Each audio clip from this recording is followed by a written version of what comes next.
শুনশান পরিবেশ। দেখুন একেবারে নিলিবিলি, লোক নাই, জন নাই, ফাঁকা রাস্তা। মানে আমাদের গ্রামের অবস্থাটা এরকমই, লোকজন কম। আর যেই সময় কাজের সময় তো সবাই বিলে চলে গেছে, একেবারে ফাঁকা রোড, কোনো জায়গায় কিচ্ছু নেই। আমাদের গ্রামের পাশের গ্রামে এরকম রোড আর এরকম ব্রিজ দেখেন, যে কাঠের ব্রিজ, কিন্তু বয়তে মাঝেরটা কেটে ফেলেছে। মানে একটা আছে মোটে, ওরে হেদি বয়ের কি রিক্সে অবস্থা, আমাকে তো পুরো জড়ানো মাত্র একটা জায়গা। কেন যে যাচ্ছি দেখাবানে, এবারই কেন হয়েছি।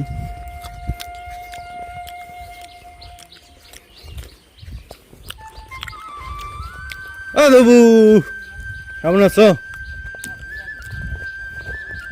ওকে বাড়ির কি অবস্থা? কাটাকাটি কত দূর? বিক্রি হয়ে গেছে সব? মানে আমি তো লেগেছিলাম, মানে আমার কি দিয়ে দিয়েছে নাকি?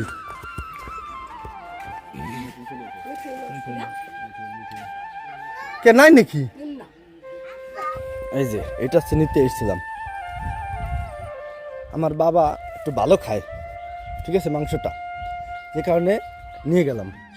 তো আমার বাবা হচ্ছে এই মাংসটা একটু ভালো খায়, আর এই মুহূর্তে নিলে সুবিধাই, কারণ কাটাকাটি করতে একটু ঝামেলা, ঠিক আছে। মাছ যদি কিনে আনে তাহলে মাছ কাটতে হয় আমার, আর ভাজতে হবে, রাঁধতে হবে, মানে সব কিছুর দায়িত্ব তো আমার। আর মাছ কাটা এখন কতটা কষ্ট সেটা আমি বুঝি, ছেলে মানুষ হয়ে।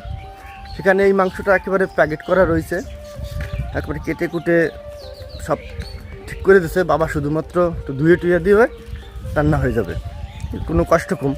আর ছোটো মাছ কিনলে অনেক সময় ধরে কাটো বাটো ঝামেলা, এই জন্য গরজ করে আরও, মানে আমিও একটু বাবারে জোর দিলাম বেশি যে নিয়ে এসো। তো বাবা যেতে পারে নাই, আমি গিয়ে নিয়ে আসলাম। রাস্তা থেকে ওই যাচ্ছে আমাদের বাড়ি, ওই যে দেখা যায়, ওই যে আমাদের সেই স্কুলটা, ওই যে ভেঙে যাওয়া গাছটা দেখাচ্ছি, এই যে সেই গাছটা ভেঙে দেওয়া, ঠিক আছে। গ্রামের দৃশ্য তো, এই পাশে সব ওই যে পাতো লাগাইছে, আমাদের স্কুলের ব্রিজ।